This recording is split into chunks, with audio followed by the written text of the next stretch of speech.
I've been on this earth for 91 years now, and I want to share something that may catch you off guard. Living a long life has less to do with what you begin and more to do with what you decide to quit. My name is Mabel Rose, and over the years I have laid to rest my mother, my father, 2 brothers, and the man I shared my life with. I have stood beside more graves than birthday cakes, and many years ago I began to notice a pattern. Those who left us too soon seemed to share a thread in common.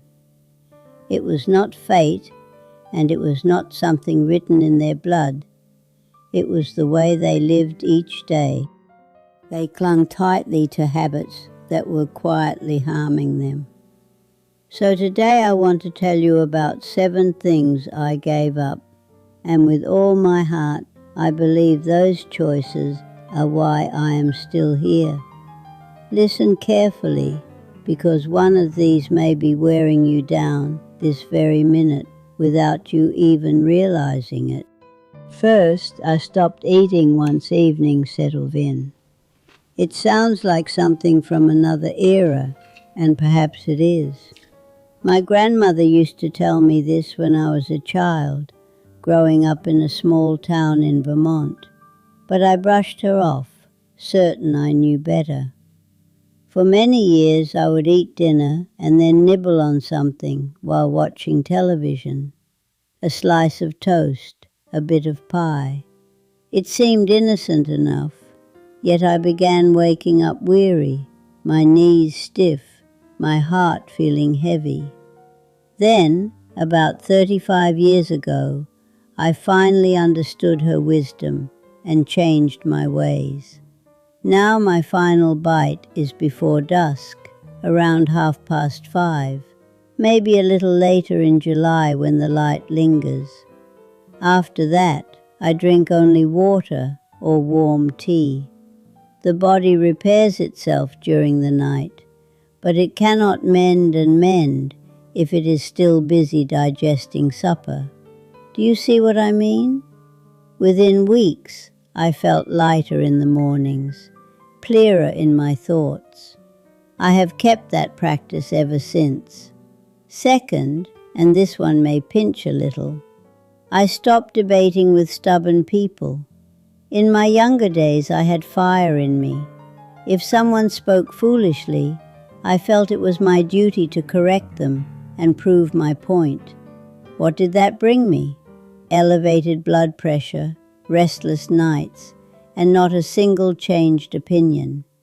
Folks hold tight to what they believe, and trying to reshape every mind you meet is like scooping sand against the tide. It simply wears you out. Now, when someone says something that stirs me up, I offer a gentle smile and move along.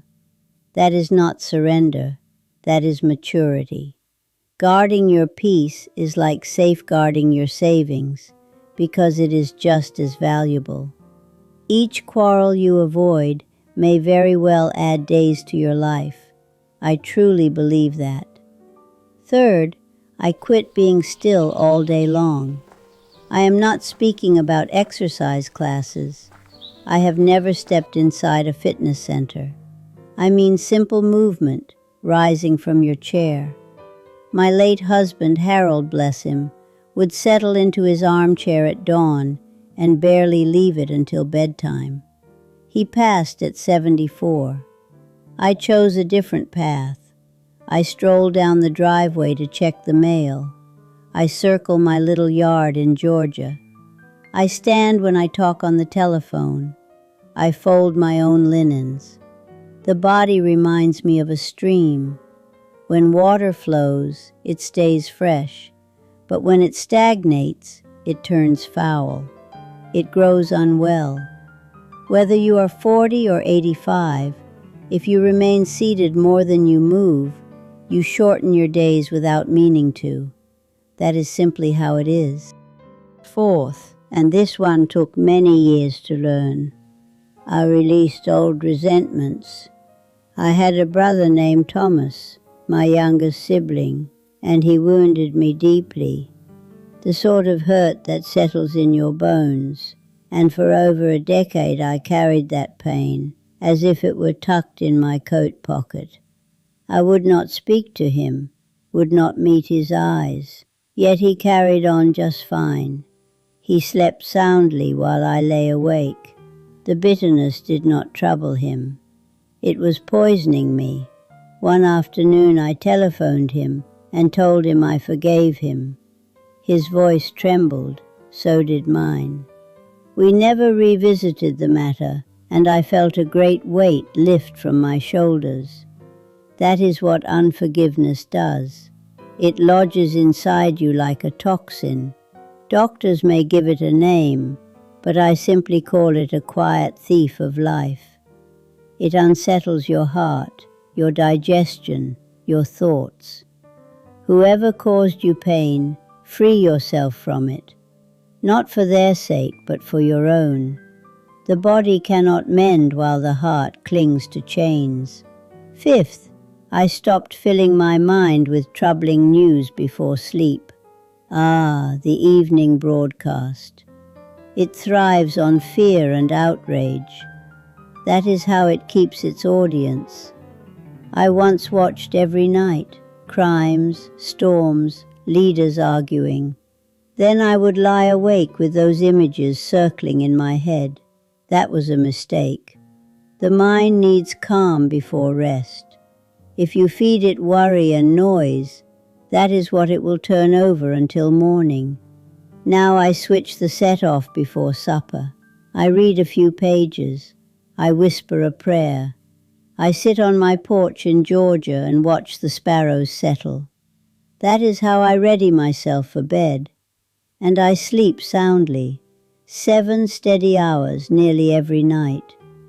What you allow into your thoughts before sleep matters as much as what you eat, perhaps even more.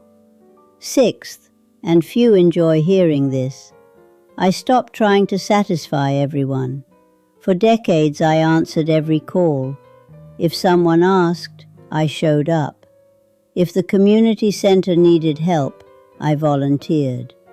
If relatives asked for a loan, I opened my purse. If a neighbor wanted company for an entire afternoon, I listened. And what was I in return? Worn out. I felt overlooked. I was stretched so thin there was little left of me. Agreeing to everything means abandoning yourself, and that too slowly steals your spirit. These days I decline when I must, gently, with respect, but I decline. I value my hours. I guard my strength. I discovered something along the way. Those who truly care for you will understand, and those who protest were likely taking advantage all along. Finally, the seventh, perhaps the most important of all, I stopped postponing joy. In my youth, I believed happiness waited somewhere ahead. After graduation, I would be content. After marriage, I would be content. After the children were grown, I would be content. After retirement, I would be content. But life kept moving, and I spent too much of it anticipating. My husband and I dreamed of visiting Oregon for decades. He passed away weeks before we planned to leave. My dear friend Eleanor and I spoke of walking along the shore together once we both slowed down. She never had the chance. Do not delay. If there is something in your heart, begin today. Tell people you cherish them today. Take the journey today. Savor the meal today. Wear the fine coat today. None of us are guaranteed tomorrow. Not me at 91. Not you, no matter your age. Do not wait for perfect timing. The moment you hold is the moment that counts. There you have it. 7 things I released that I believe have kept breath in my lungs. Quit late-night eating.